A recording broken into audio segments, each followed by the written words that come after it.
Salut tout le monde.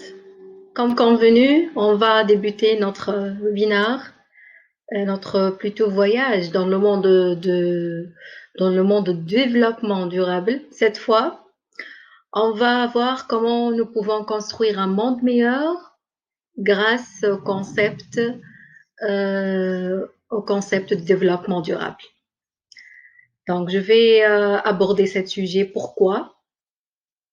Car à travers plusieurs défis, à travers plusieurs enjeux et challenges euh, que nous avons relevés depuis des siècles, et aussi on continue à les relever jusqu'à maintenant et aussi pour les générations futures.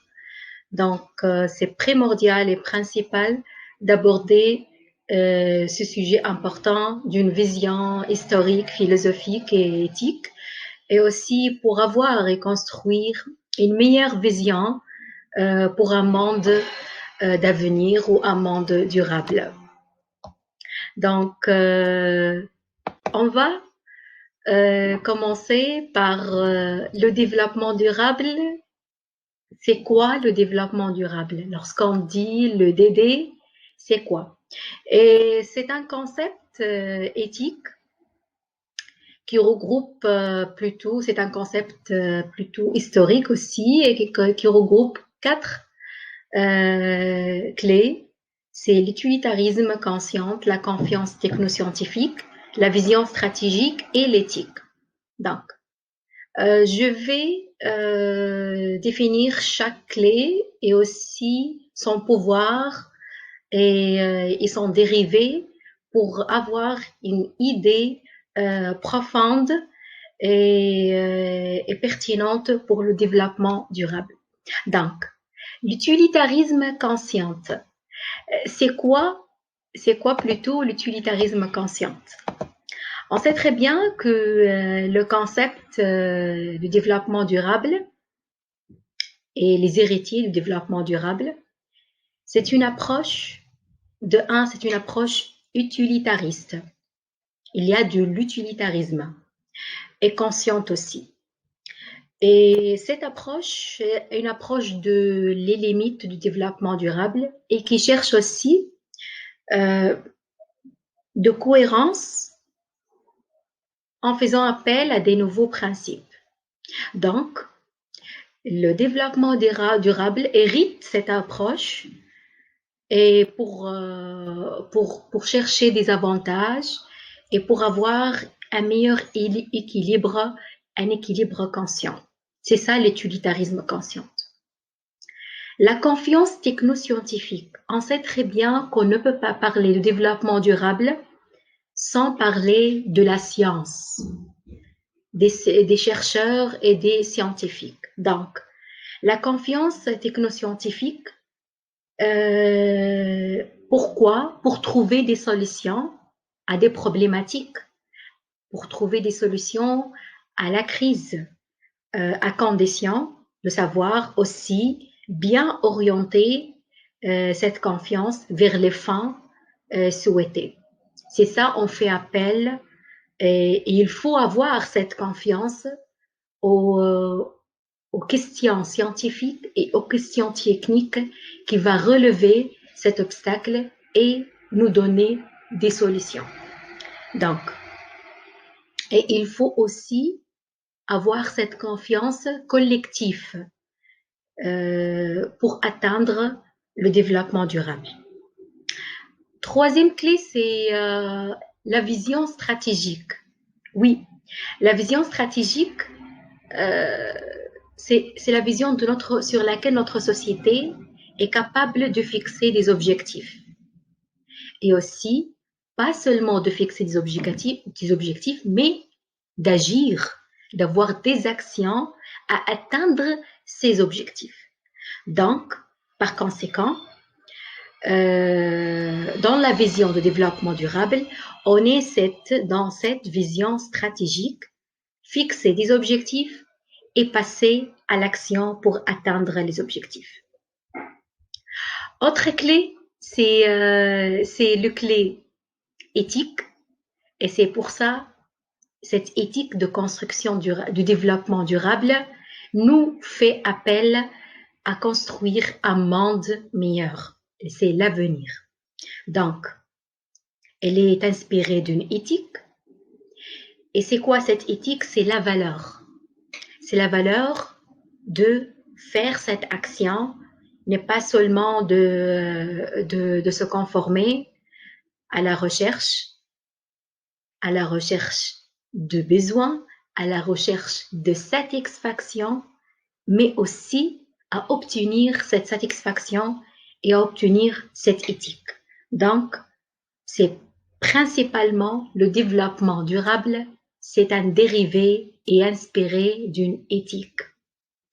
Donc, c'est ce qu'on, plus généralement, c'est ce qu'on appelle une éthique des résultats ou une éthique conséquentialisme. C'est à travers les conséquences. Elle est inspirée des conséquences. Donc, lorsqu'on pose cette question et on parle de cette éthique de développement durable, on fait référence à un grand rapport qui est bâti en 1987, c'est le rapport Brundtland. Le rapport Brundtland, pourquoi? Parce qu'il fait référence à cette femme qui est présentée dans cette image. C'est une femme norvégienne qui s'appelle Brundtland. Elle est vraiment la première fondatrice de ce rapport qui est la satisfaction des besoins des plus démunis, des personnes des plus démunies. Et ce rapport est établi de 300 pages pour avoir une référence bien solide et durable aux enjeux de développement durable.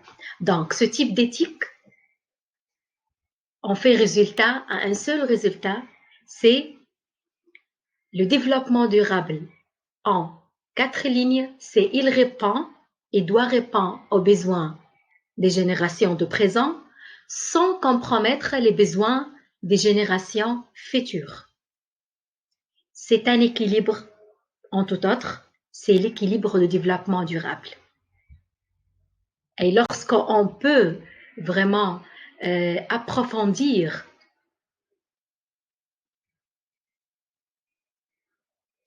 la notion de développement durable, il faut établir ce besoin. C'est en 3 dimensions, dimension sociale, dimension économique et dimension environnementale. Parce que on ne peut pas établir ou parler du développement durable sans ces dimensions que sont des dimensions primordiales.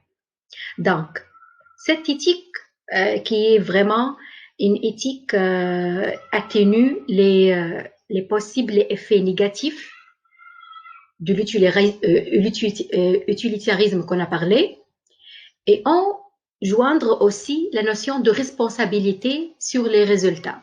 Donc, en ce qui concerne notre rapport à l'environnement, cette approche à l'environnement introduit la notion de conservation. La notion de conservation, de bien conserver et de protection de la nature. Pourquoi? C'est au bénéfice des générations futures. Il ne faut pas compromettre les besoins des générations futures. Et aussi, l'équité entre les individus, contre les communautés présentes et aussi les communautés à venir. Donc, toute cette approche va inclure la dimension sociale avec la dimension environnementale, avec la dimension économique pour vraiment définir le développement durable. On est tous responsables et cette responsabilité nous oblige que les besoins doit être une obligation morale. C'est une moralité et pour le développement tout court, ces obligations morales ne peuvent pas atteindre que avec la distance. Plutôt, cette obligation morale ne s'éteint pas avec la distance. On ne peut pas le faire que dans le cas de développement durable. Donc, cette responsabilité se prolonge, elle est durable, elle se prolonge dans le temps. Donc, lorsqu'on associe l'éthique de développement durable, qui est l'éthique des résultats, lorsqu'on associe à un principe de justice et de égalité et de équité, on engendre vraiment un devoir envers les populations, surtout les populations démunies et défavorisées, tout comme envers aussi les générations futures. Donc cette obligation implique tous les besoins ou tous les besoins de la génération présente et aussi les générations futures. Donc, comment interpréter tout ça? Sachant que ce schéma, vraiment, il interprète toute la notion, mais aussi dans l'histoire de l'humanité, il y a des conditions de vie ont eu de grandes modifications d'une génération à une autre. C'est vraiment, c'est normal et c'est très simple. Il y a de la modification, il y a de transformation à travers les générations. Et cette équivalence, pour être interprétée, elle doit être modifiée, ou plutôt constatée ou décomposée de 3 façons différentes. Et c'est pour ça on va établir cette façon différente ou cette mise en point à travers 3 mises en point importantes pour engendre et satisfaire et avoir la satisfaction des besoins. Mais au début, il faut bien comprendre ces 3 points car ils sont des différentes approches, mais c'est l'éthique des résultats, c'est l'éthique du développement durable. Premier point, c'est le point de vue utilitariste. Donc, lorsqu'on peut parler de point de vue utilitariste, c'est quoi? C'est de maximiser le bonheur. Autrement dit, prenons le passé comme garant de futur. Donc, on pourrait supposer que la qualité de vie s'améliorera nécessairement dans le futur et notre vision dans le futur que tout voit une qualité de vie meilleure. Mais aurait pour conséquence de diminuer le bonheur absolu aussi. Et cette approche utilitariste, cet point de vue utilitariste, se heurte entre autres au constat des limites de la capacité de la Terre à supporter une expansion au futur. Et c'est ça la vision. C'est est-ce qu'on est vraiment, on peut interpréter que vraiment il y a des limites de capacité de la Terre à nous supporter. C'est le point de vue utilitariste. Deuxième point de vue, lorsqu'on peut analyser cette approche de point de vue égalitariste. C'est une approche d'égalité. Donc, notre vision, elle vise un même niveau aussi de bonheur comme l'approche utilitariste, mais pour toutes les générations. C'est un idéal de durabilité qui interprète comme un niveau constant de bien-être à travers le temps. Il doit être un niveau constant. Et aussi une référence qui est une référence élevée, mais elle peut être perdre tout attrait dès que le niveau initial est faible. Donc, puisque tous les points de vue égalitaristes sont centrés sur des jugements comparatifs, notre obligation va être entrée entre deux niveaux de vie inégaux. Et aussi, elle va nous forcer à chercher en permanence à égaler ces niveaux. Donc, la nécessité, on constate que la nécessité d'établir des seuils inférieurs à partir de laquelle l'obligation sera atteinte. C'est l'approche égalitariste. Il faut interpréter et avoir des seuils inférieurs pour lesquels on va les obtenir ou les atteindre. Troisième mise en point, c'est de viser d'un point de vue, comment dirais-je, un point de vue de qualité de vie. C'est-à-dire quoi? C'est un questionnement. On pose ce questionnement que toutes les personnes le posent ou les approches de développement, l'éthique de développement durable. C'est quoi la question? C'est si notre gamme actuelle de possibilités permet une qualité de vie meilleure que nettement responsable. Autrement dit, si nous sommes riches, nous ne violons pas notre obligation de satisfaction. Si nous transmettons une gamme de possibilités qui est des possibilités plus restreintes à nos successeurs, aux générations futures, aussi longtemps, cette gamme de possibilités va être suffisamment vaste et va être aussi dépasser un certain seuil. C'est ça l'approche de la qualité de vie qui est vraiment nettement raisonnable et que toute personne doit atteindre une qualité de vie meilleure. Ce sont trois différents mises au point et trois différentes approches et visions qui nous donnent l'éthique de développement durable. Mais toutes ces approches et toute cette éthique de développement durable a une certaine limite. Ce sont les limites éthiques. C'est quoi les limites éthiques?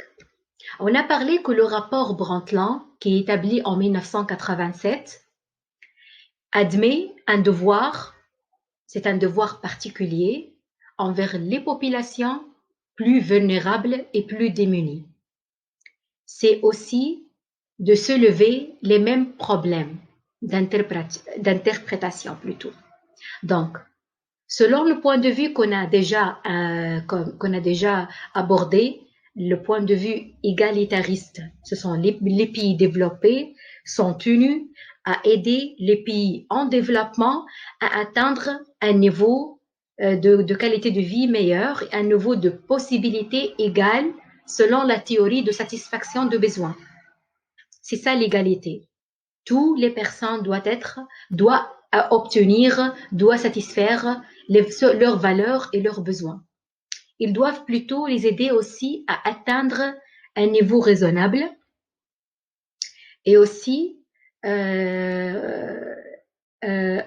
éclairir la justification morale de déterminer des limites inférieures aux besoins humains. C'est pour ça le rapport Brundtland, qui est un grand rapport, a établi des limites éthiques qui sont relatives aux besoins humains. Donc, je vais citer ces différentes limites pour avoir une vision plus vaste au développement durable. Ces limites sont décomposées, ou plutôt, je vais faire recours à une référence historique. C'est le philosophe politique sud-africain Lawrence Hamilton qui distingue entre besoin, désir et préférence. Ce sont trois mots différents. Donc, les besoins se distinguent des préférences en ce qui concerne leur satisfaction. L'absence de satisfaction a des conséquences directes et particulières sur le fonctionnement humain ou elle assure le besoin humain. C'est le philosophe Lawrence Hamilton qui a fait recours à travers ces différents besoins et particulièrement, il a noté 3 besoins généraux, de forme générale, qui mis en point les limites éthiques. Le premier, c'est les besoins vitaux. C'est-à-dire quoi? Ce sont des exigences matérielles qui est appelé les besoins vitaux et aussi qui constituent les conditions nécessaires pour le fonctionnement humain. Ce sont des besoins nécessaires, vitaux. Deuxième forme, ce sont les besoins d'acquisition. Les besoins d'action qu'on appelle aussi en anglais les agency needs. Ce sont des besoins, des objectifs éthiques et politiques qui sont les conditions nécessaires pour l'action politique dans le contrôle dans le contrôle sur les besoins et les choix. Et aussi, les besoins d'action fait recours à des caractéristiques de fonctionnement humain qui sont, pour le philosophe politique Hamilton, Lawrence Hamilton, la reconnaissance et l'expression active et créative et aussi l'autonomie comme l'objectif. C'est un besoin d'action, un besoin d'atteindre des objectifs. Et c'est plus simplifié, l'objectif, on ne peut pas l'atteindre sans faire recours à une action active, créative et autonome. Donc, troisième forme, c'est la forme des besoins individuels. Pourquoi individuels? C'est qui cherche à être satisfait. Chaque personne, chaque être humain, particulièrement, qui cherche à être satisfait, ce sont des besoins individuels. Donc, toutes ces limites éthiques, il fait recours à des limites de développement durable et on ne peut pas, aucune de ces 3 interprétations qu'on a fait, qu'on a présentées sur le devoir envers les générations futures. C'est pour ça, notre devoir envers les générations futures fait nos recours à des limites éthiques et des précautions au principe selon lequel il est bon de chercher à obtenir un maximum de bonheur pour les générations futures, à présent et pour les générations futures. Et cette possibilité, plutôt cette condition de possibilité d'obtenir de bonheur des autres et aussi les générations futures, reste difficile bien sûr à établir, car le principe de maximisation de bonheur n'a pour limite que les normes. Il y a des normes en vigueur dans chaque contexte, c'est-à-dire historique, social, économique. Donc, l'idée tout autre de limite de développement durable de cet enjeu, c'est que les ressources naturelles de notre planète, qu'on appelle des ressources renouvelables, seraient inépuisables, ne semblent plus acceptables d'aujourd'hui. C'est ça le grand problématique. Aussi, les exemples d'anciennes sociétés qui ont épuisé certaines de leurs ressources locales qu'on ne peut pas le retrouver au futur, comme des grands mammifères notamment. Ce sont des ressources naturelles aussi et des ressources vraiment, on a besoin de ça dans notre planète. Donc, toute cette polémique et toute cette limite éthique qui définissent le développement durable et aussi le rapport Brundtland qui prend acte des limites ultimes imposées par certaines ressources, comme leur caractère non renouvelable ou l'existence des seuils auxquels la capacité d'autorégularisation des écosystèmes ou l'autorégulation des cycles naturels. Donc, le rapport, c'est plus qu'une définition, c'est vraiment le source de développement durable. Aussi, il accorde une attention particulière aux ressources énergétiques, qui sont des ressources renouvelables et aussi qui pourraient être pourrait bien être celle qui est imposée par la disponibilité de ces ressources énergétiques dans la planète et aussi par l'incapacité de la biosphère à supporter les sous-produits dégagés par les actions utilitaristes de l'énergie. Donc, toutes ces limites seront peut-être atteintes plus rapidement que aussi les limites imposées par diverses autres ressources si on met vraiment à l'action de toutes ces besoins et aussi les recommandations de rapport Brundtland. Donc, je vais passer plutôt en résume notre vision ou notre webinaire par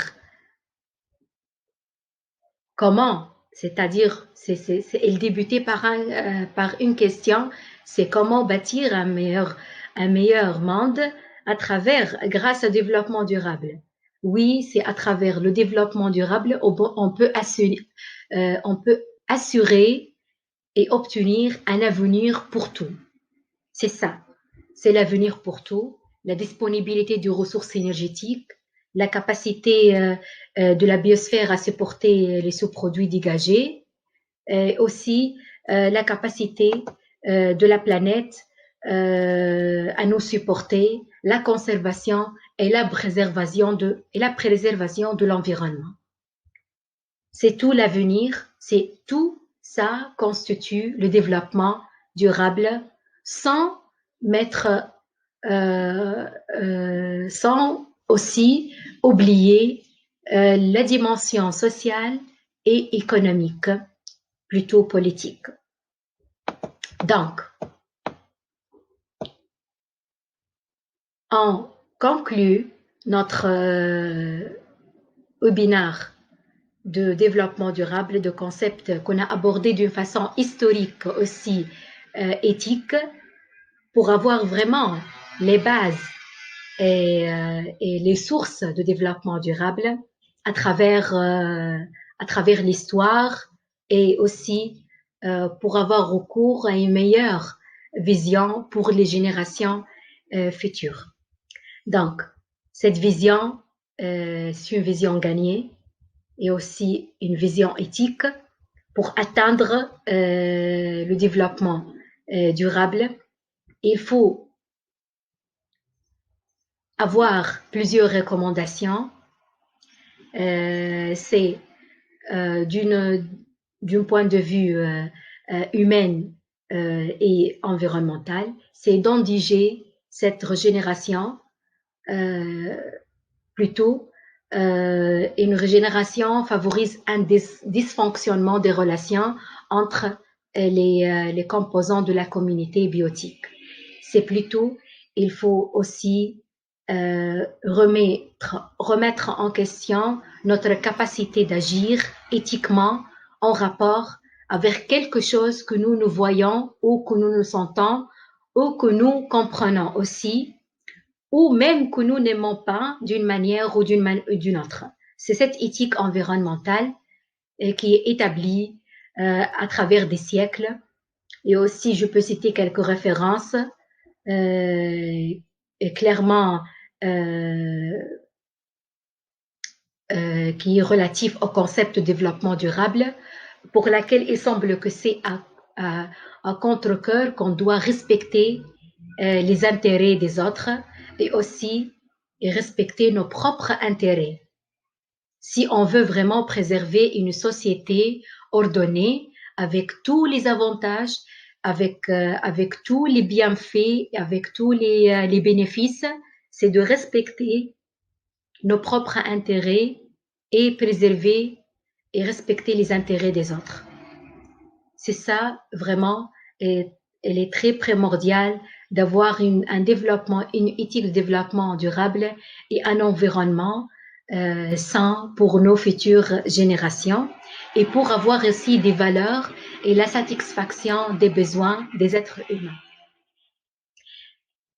Merci pour votre attention et passez une bonne journée. Restez aussi abonnés à la chaîne pour avoir des recours dans le développement durable et la construction durable pour bâtir un meilleur pour les générations futures.